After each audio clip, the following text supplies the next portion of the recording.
తెలంగాణ అందరికీ నమస్కారం. చాలా బాధాకరమైనటువంటి సన్నివేశము. ఈరోజు వాంకిడి ఆశ్రమ పాఠశాలలో మరి విషతుల్యమైనటువంటి ఆహారం తినడం వల్ల ఒకేసారి ఆహారం తిన్నటువంటి 30 మంది బిడ్డలు కూడా మరి సిక్ అయినటువంటి సందర్భంలో వారిని మంచిర్యాల నుండి నిమ్స్కి షిఫ్ట్ చేసి దాదాపు 15-17 రోజులు అవుతున్నా కూడా ఇప్పుడు నేను చూసొచ్చినటువంటి పాప ఇంకా కూడా వెజిటేటివ్ స్టేట్లోనే ఉన్నది. దాదాపుగా వెంటిలేటర్ మీదనే చాలా రోజుల నుంచి ఉన్నటువంటి సందర్భం. మనము చాలా బాధతో కూడినటువంటి పరామర్శ ఇది. ప్రభుత్వాన్ని మేము డిమాండ్ చేస్తూ ఉన్నాం, విజ్ఞప్తి చేస్తూ ఉన్నాం. పసిబిడ్డల ప్రాణాలు పోతూ ఉంటే పట్టనట్టు ఉండడం సరికాదు.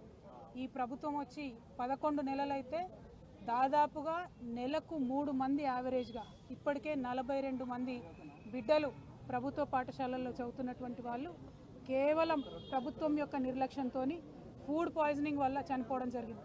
అంటే యావరేజ్గా 10 రోజులకు ఒక పసిబిడ్డ ప్రాణాన్ని ఈ ప్రభుత్వం పొట్టన పెట్టుకుంటా ఉన్నది. ఇది సరైనటువంటి వైఖరి కాదు. అన్ని సంక్షేమ శాఖలు కూడా గౌరవ ముఖ్యమంత్రి గారి దగ్గర ఉండడంతో మరి వారి సమయం వెచ్చించలేకపోతున్నట్టుగా కనపడతా ఉన్నది.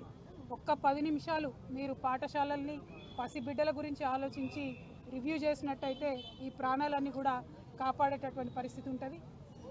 నిన్న పేపర్లో చూసాం, నారాయణపేటలో హాస్టల్లో అన్నంలో పురుగు వచ్చిందని చెప్పి పిల్లలందరూ ధర్నా చేస్తే స్వయంగా ముఖ్యమంత్రి గారు మరి రివ్యూ చేసిన తర్వాత తెల్లారి మర్నాడు కూడా మళ్ళీ అదే సీన్ రిపీట్ అయితే పిల్లలంతా ఇప్పుడు కూడా ధర్నా చేస్తున్నటువంటి పరిస్థితి మరి కనబడతా ఉంది. దయచేసి ప్రభుత్వాన్ని విజ్ఞప్తి చేస్తూ ఉన్నాం, మీ ప్రాధాన్యతను గుర్తించండి. బిడ్డల ప్రాణాలు ప్రాధాన్యమైనటువంటి అంశంగా మీరు స్వీకరించి తక్షణమే చర్యలు చేపట్టవలసిందిగా నేను డిమాండ్ చేస్తూ ఉన్నాను. నేను ఎస్టీ వెల్ఫేర్ అధికారి గారు శరత్ గారితో కూడా మాట్లాడడం జరిగింది. మరి వారు మేము చూస్తున్నాము, అన్ని రకాలుగా చర్యలు తీసుకుంటున్నామని చెప్తున్నప్పటికీ ఆదిలాబాద్ టు ఆలంపూర్ మీరు ఏ ఒక్క పాఠశాల చూసినా, ప్రభుత్వ గురుకుల కావచ్చు, ఆశ్రమ పాఠశాల కావచ్చు, ఏది చూసినా కూడా ప్రతి పాఠశాలలో ఏదో ఒక ఇన్సిడెంట్